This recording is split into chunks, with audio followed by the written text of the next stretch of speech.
wimike Yesu Kristo mu buzima bwawe akubera umwami. Yazanywe no kugira ngo uronke ubugingo kandi uburonke busagutse. Ba mu ijambo rizana ubuzima, ubuzima bwawe bubeho buhinduka. Umusaraba ni etape incontournable. Umusaraba ni kibanza tugomba gushikako. Aho uri kuca hose nuti umwami ari kumwe nawe.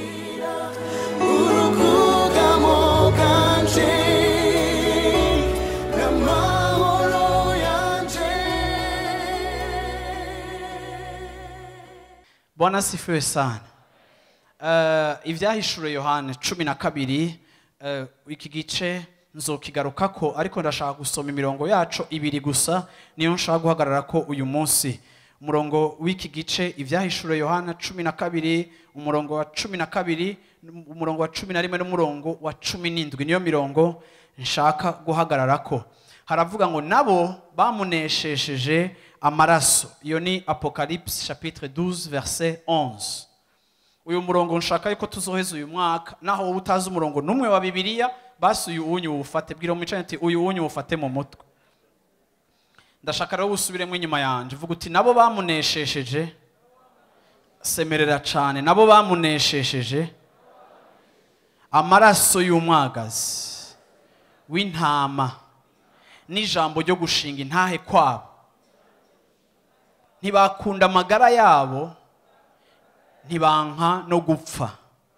Vuga uti nabo bamuneshesheje amaraso y'umwagazi w'intama kandi bamuneshesheje n'intahe yo mu kanwa kabo. Ntibanka amagara yabo, bemera no gupfa. Yesu ashimwe cyane. Haleluya. Iri jambo riravuga ngo bamuneshesheje. Iyo tuvuze ngo bamuneshesheje, no kuvuga ngo mu yandi majambo, iri jambo riratwereka yuko abizera bari mu ntambara, abizera bari ku rugamba, abizera bari mu kirere kitabakunda, abizera bari mu bwami butabashigikiye, bugizwe na Satani n'abadayimoni biwe, bugeze n'icaha, bugizwe na kameremere yacu iri kohompi canke yatakaje akaranga k'ubumana. Ibi byose ni ibintu bigwanya abizera. Ijambo ry'Imana rikavuga ngo bamuneshesheje intahe, uravyumva, hamwe n'amaraso y'umwagazi w'intama. Bwana sifiwe sana. Kunesha, Bibiliya iratwereka neza yuko uku kunesha twahawe kugizwe n'ibi bintu bibiri. Bigizwe n'amaraso y'umwagazi w'intama. Kuko amaraso y'umwagazi w'intama yatwejeje akadutunganya. Ngira ndababwire yuko icago ca mbere canke icaha ca mbere canke ikibazo ca mbere isi ifise ni ikibazo c'icaha. Ikintu gituma abantu bagira ubuzima bubi, ikintu gituma abantu batanywana n'Imana, ikintu gituma isi yarahushije ni icaha. Kugira ngo icaha gishobore gukugwaho kandi gishobore kuhava, hari hakenewe igihano. Kandi iki gihano cari gikenewe, uwagihanywe ni Yesu yahanywe mu kibanza canje nawe. Kuko twe tutari gushobora kucikurako, kuko cari caratwafekse, twari infecte n'icaha. Bisobanura yuko icakononye we ntiwocibohora, hari hakenewe intervention y'uwundi muntu atahafitaniye isano n'icaha kugira ngo aze kukinesha mu kibanza cacu. Nukuvuga ngo ikibanza cacu co guhanwa yaragifashe. Je na wewe tugira gute? Amaraso yiwe, abamaze kumwizera, amaraso yiwe yatwojeje, yadukuye kwicaha cose. Nico gituma ubu Kristo, igikoresho ca mbere c'ubu Kristo c'intambara yacu, igikoresho cacu ca mbere kigize sujet ya louange na adoration yacu na amaraso ya Yesu. Kuko Yesu niyaza gupfa ariko agapfa ukundi, ariko atadutangiye amaraso, canke y'urupfu rwiwe rwaza kuba, ariko kandi ntaco rwari kumara, ariko signification y'urupfu rwayo ishigwa habona canke ihabwa ubushobozi n'uruhara rw'amaraso. Kuko amaraso ari Imana yagenze mu butungane bwayo, kari yashobora gukura kwicaha c'abantu. Rero kubwayo maraso, je na wewe twizeye, ayo maraso yaratwogeje. Iki nico kintu ca mbere kiduha ubushizi bw'amanga no kunesha Satani, kuko amaraso yiwe yaratwogeje adukurako icaha. Usomye Abaroma igice 8, Romains chapitre 8 verset 35. Abaroma igice 8 guhera ku murongo wa 35 hatubwira aya majambo ari Paulo yandika ariko aravuga ku bijanye n'ivyo ubwiza buzohishurirwa, siko? Ariko guhera ku murongo canke avuga ku vy'urukundo rw'Imana ahera ku murongo wa 35 aravuga ijambo rikomeye. Abaroma 8:35, ninde azodutandukanya n'urukundo rwa Kristo? Aha Paulo abajije iki kibazo afatiye ku vyamaze gukoreka, amaze kubona ivyakoretse, amaze kubona ingene Imana yagaragaje urukundo rwayo. Ubunya Paulo atanguye kubaza iki kibazo ati ni iki kizodutandukanya n'urukundo rw'Imana? Kuko abantu b'Imana mwakijijwe muri kino kibanza n'abatarakizwa muri kino kibanza, ikintu ca mbere gikomeye mu buzima bwacu canke ikintu ca mbere gihambaye, duhora twibaza ngo kugwara canke gukena n'ingorane, ariko ngenda babwire ngo ingorane ya mbere, umwanditsi wa Bibiliya yaranditse ijambo aravuga ngo ingene ari ibara canke ari biteye ubwoba kugwa mu maboko y'Imana. Icago ca mbere isi ifise no kuba ufise Imana nk'umwanzi. Iyo Imana mutanywanye ukaba wayiteye agatugu, ubura umuntu wa mbere ari malheureux, ubura umuntu wa mbere agowe, ubura umuntu wa mbere w'umutindi, ubura umuntu wa mbere afise ikibazo, ubura umuntu wa mbere atakazoza keza afise, ubura umuntu wa mbere agendana urubanza atakintu na kimwe gishobora kurubanguranya. Abantu bo gucira urubanza ukagira ukuvugira canke umuavoka mwiza ugatsinda urubanza kandi wari kurutsindwa canke hakabura ibirego, ariko iyo ufitaniye urubanza n'Imana n'urubanza rwa mbere rubi rubaho rudafise ikintu na kimwe gishobora kurugutandukanya. Nico gituma ari ibara ari kugogwa kugwa mu maboko yihoraho. Rero Paulo amaze kubona ivyakoretse vyose Imana yagaragaje urukundo, Paulo aribajije rero ati ni igiki kizodutandukanya n'urukundo rw'Imana? Nimba ibi vyose vyarakoretse, nimba Imana yaraduhaye umwana wayo, nimba Imana yaratugiriye ubuntu budasanzwe, nimba Imana yari yatwiyeretse kujya, ni ikihe kintu kindi kizodutandukanya n'urukundo rw'Imana?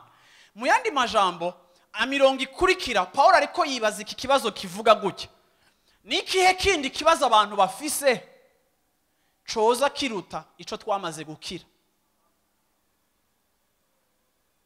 Bantu b'Imana ngira ndababwire ngo imibereho tubayeho yarajire tufa ikintu kiri essentiel ku butumwa bwiza. Yaraje iranyoha, ironona ikintu gikomeye c'ubutumwa bwiza.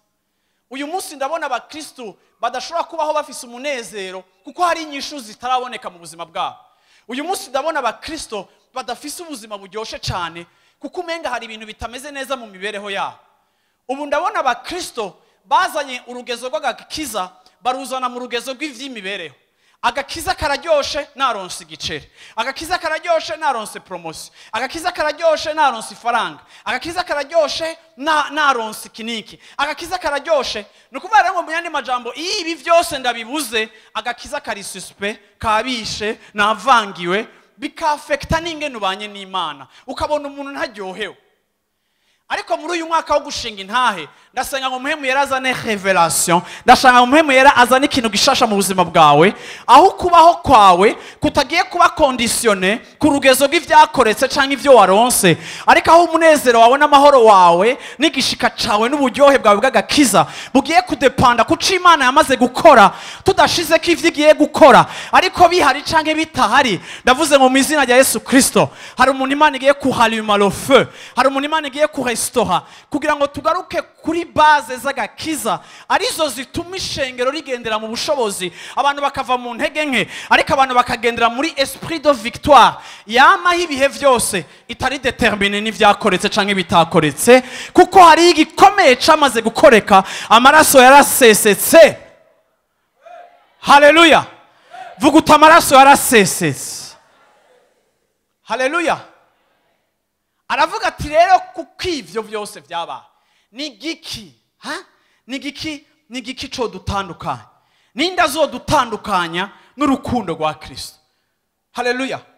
Nibihe bintu bihora bigutandukanya n'urukundo rwa Kristo? Nibihe bintu hora wumva umenga vyabaye bitumye umenga we na Kristo muri crise? Nibihe uno munsi vyagutumye mu gatondo umenga nturi enthusiast? Nibihe vyagutumye uno munsi nta gishika ufise? Nibiki biriko biragutandukanya n'urukundo rwa Kristo? Ni nkuko nopoze iki kibazo mu gusobanukirwa ivyo Paulo yanditse nkabibaza muri ubu buryo, nayahe madosiye ariko aragutandukana n'urukundo rw'Imana. Reka ndababwira ikintu kimwe. Iyo umuhungu n'umukobwa bubatse urugo ataco barasangira, bagira igishika cinshi no gushuha kwinshi kuba muri fiançailles. Abantu bose bakavuga ngo barakundana cyane, baraberanye, barakundana, basa neza. Yamuhaye iki, yagize aka, yamukoreye aka. Ariko esheki ihora iba muri mariage iva kuki? Igituma rimwe ingo zica ahantu habi kandi hagoye, nuko iyo abantu batanguye kubana bagira ibintu byinshi basangiye. Muri uko kugira ibintu byinshi basangiye, hariho ivyo badahuza ingene bikwiye kugenda. Bisobanura ngo igihe umwe yari muhira undi akaba muhira, umwe wese yapanga utuntu twiwe, umwe wese yakoresha umwanya wiwe, yibereye iyo muhira n'undi yibereye iwabo muhira ataho bahurira. Ariko bamaze gucika abapangayi baba mu nzu imwe rero, batanguye gusangira akabati, batanguye gusangira korogate, umwe mu kwifyonda ifyonda mu nda, undi mu kwifyonda ifyonda epfo, undi yavyuka mu gatondo agasanga yayiminye ngaha ngo none ngene wayifyonze nabi, bayihere epfo. Iyo onye gacika problem. Umwe arara yumviriza RFI, uwundi ntasuportijwe. Uwundi atinya umwiza ashaka ko amatara arara yaka, uwundi ntakeneye itara nuko ryaka n'ibuji ko ryaka. Umavyuka aririmba, uwundi araryamira, ntakunda indirimbo zo mu gatondo. Ayo madose yose bagenda bagonganirako, kenshi urukundo rw'abakundana rugatangura kuvangirwa n'utwo tudosiye no vyita la gestion de tous les jours. Urukundo rukaba affecté. Paulo yabajije ikintu ciza aravuga ngo ni igiki cyo dutandukanya n'urukundo rwa Kristo. Bisobanura ngo kuva tunywanye na Kristo tugatangura kujana nawe, hariho ibintu Kristo akora ukuntu bidasa nk'uko twe dushaka ko abikora. La gestion, ingene ibintu bigenda ku munsi, wowe ushaka kweja amafaranga uyabona, Yesu azoyaguha mu kwezi kwa gatandatu. Hariho nibizoba vyapfuye n'agafiteri kawe kazoba kahasigaye, nabo wasezeranyije wahemutse, arakumara maje ukavuga ngo mana kubera iki Yesu? Utu tuntu twose mudakora kumwe, utu tuntu twose tutabera ku isaha imwe, utu tuntu twose tudakora mu buryo bumwe, kuko Yesu afise inzira ziwe kandi we wakagira amanyama kazigumamwo, nawe ukagira inzira zawe zingene ubona ibintu birafecta mariage yanyu. Nico gituma uhora ubona abantu bubatse bitangura kuzima, ariko kandi ivyo batabona kumwe n'ivyo bapfa nivyo biza gucika teste y'urukundo rwabo. Rero ntituvuga ngo barakundana bakira abafiance bataragiraho ico bapfa, ahubwo tuzovuga ko bakundana no mu rugo bashoboye kurengana utwo batumvikana, hakagumaho ya chaleur hagati yabo ari babiri. Rero urukundo si ikintu kibonekera muri independence, urukundo ni ikintu kibonekera muri partage. Iyo umuntu ataco muhurirako wobona umenga murakundana, ariko iyo umuntu mutanguye gusangira ingene ibintu biba orienté n'ingene bikogwa, ico gihe rero niho hagaragara yuko vy'ukuri mbega barakundana canke ni palala.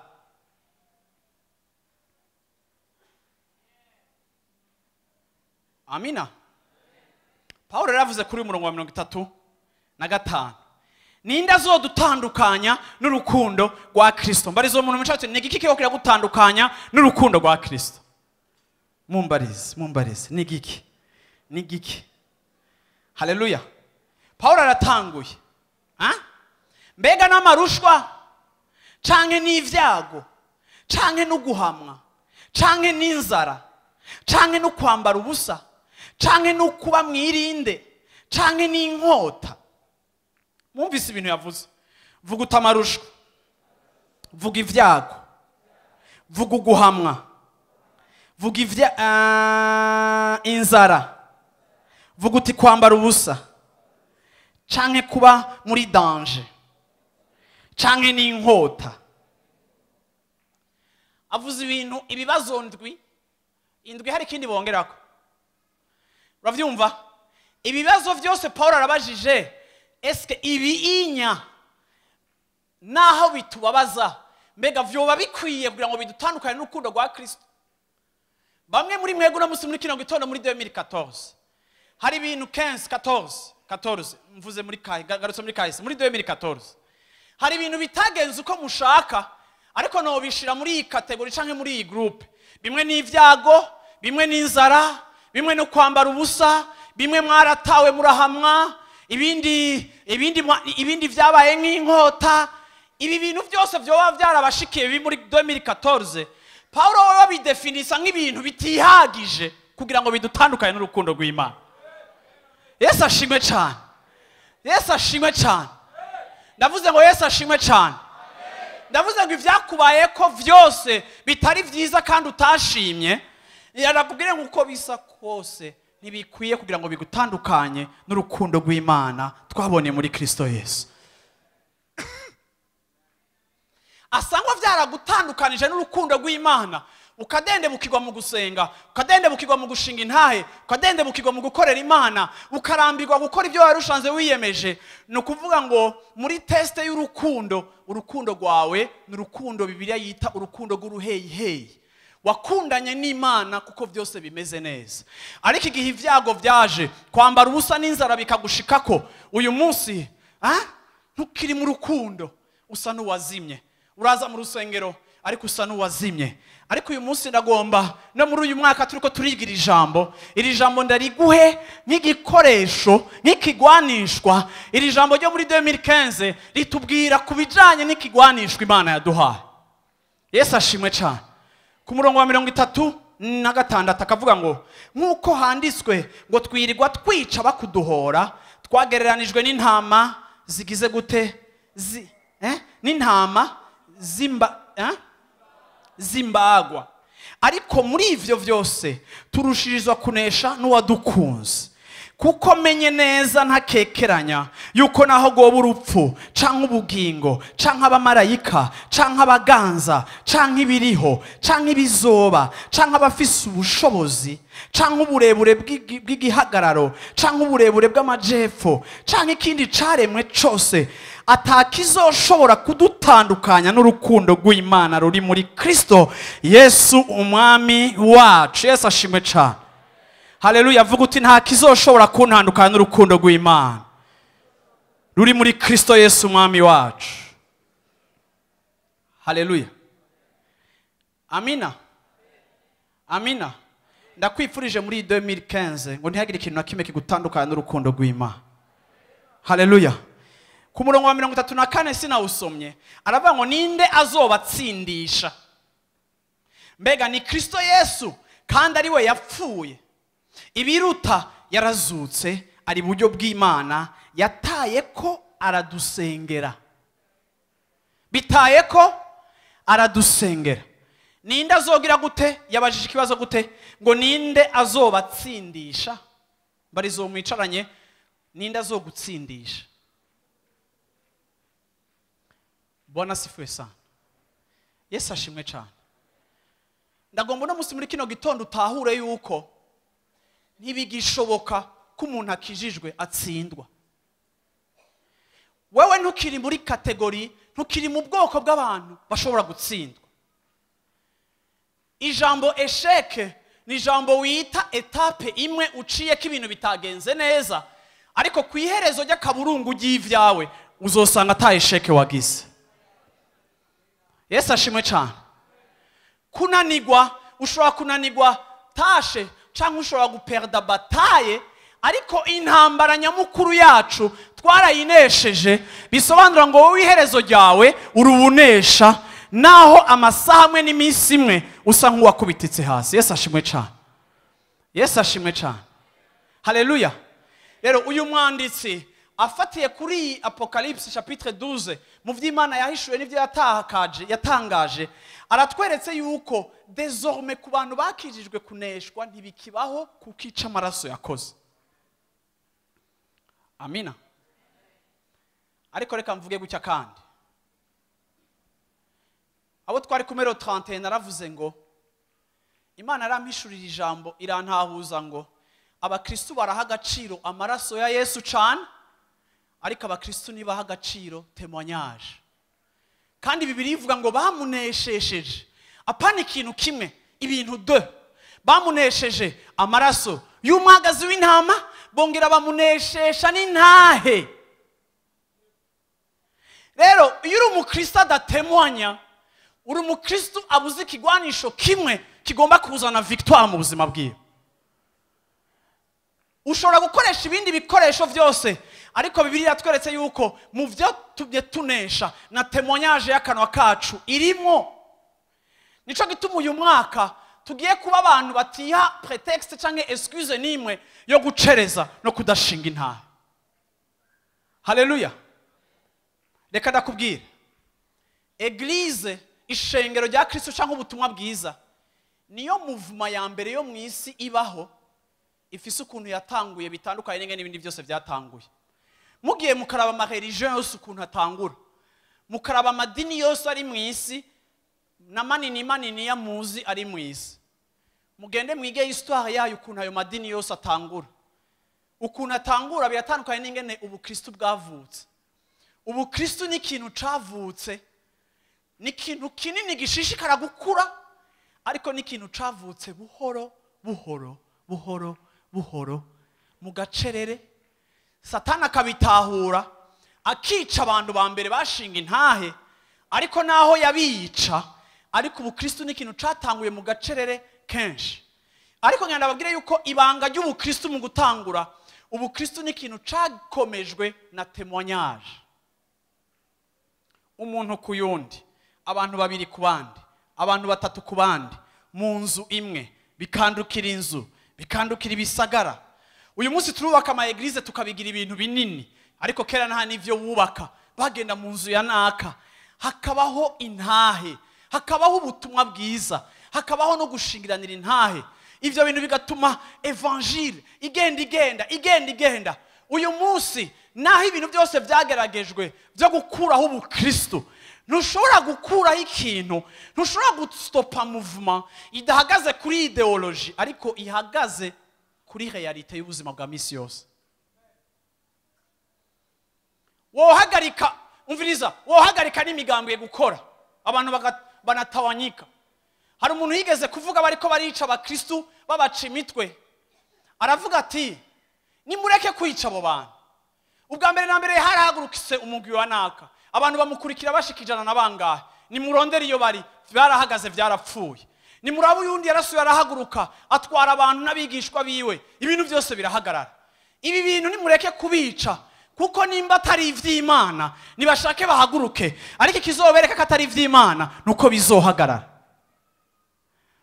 Hamaze imyaka 2000 na eglise ibaho idahomba, ariko abakizwa babandanya gukizwa, atari kuvuga ngo ni dini babahaye muvutse, ariko bivanye nuko Yesu yihishuriye ubuzima bw'umuntu wese muri mwebwe yakijijwe, akamwakira akamwizera nk'umwami wiwe. Ntibijanye naho twavukiye, twese ntitwavukiye muri life center, ntitwavutse turi abaporoti, uravyumva, kandi n'ubundi turi abaporoti, ariko twakijijwe kuko ubu butumwa bwiza buzana ikintu c'ukuri gitandukanye n'amasysteme, n'ikintu gifatanye n'ikintu gikoreka mu buzima bw'umuntu, hama umuntu bikamunanira kugikontena akakivuga, kuko there is something happening in his life.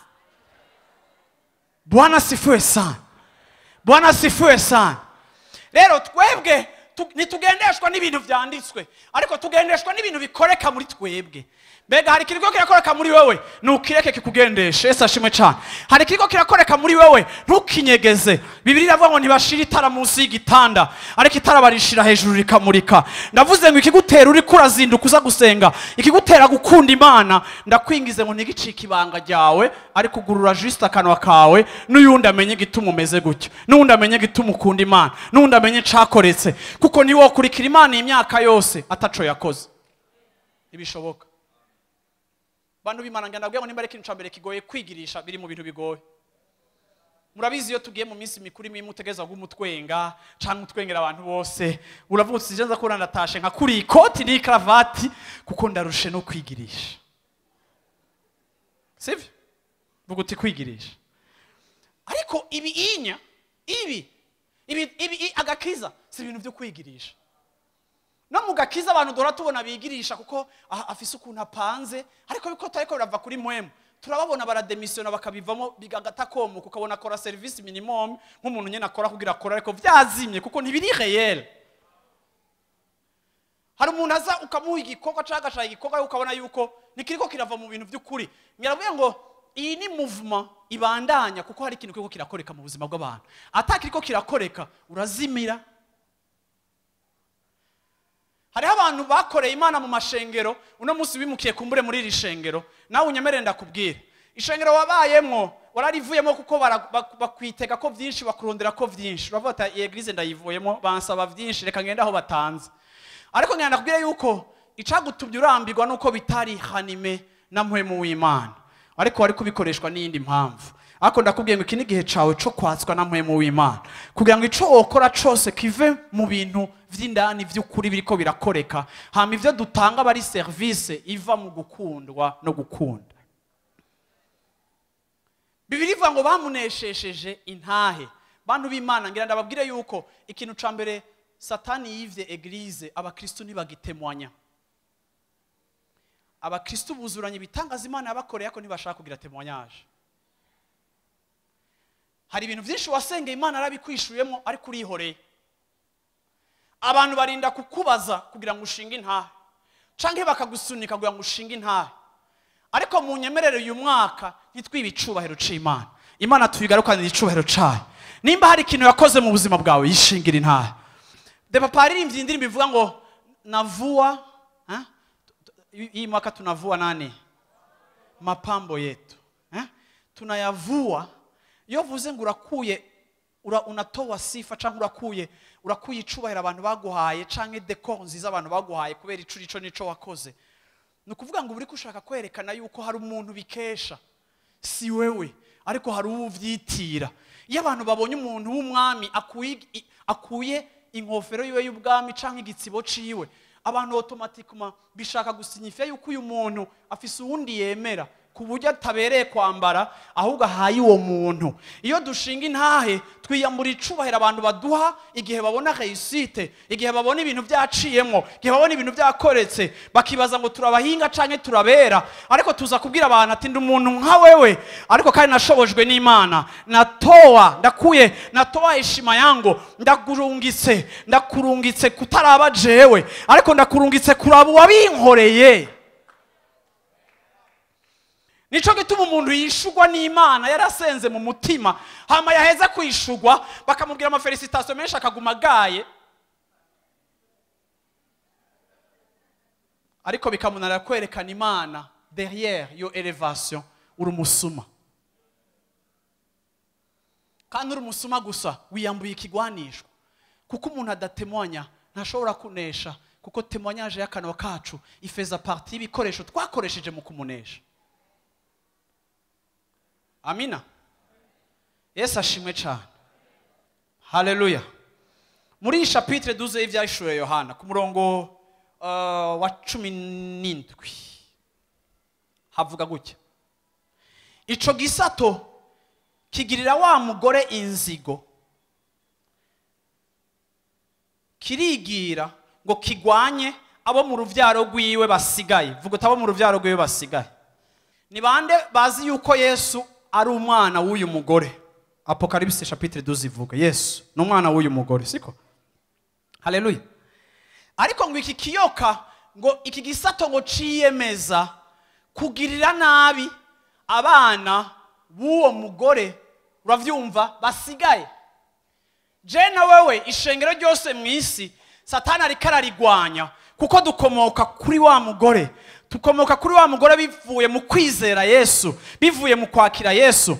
Ni twebwe ruvyaro rw'Imana rusigaye.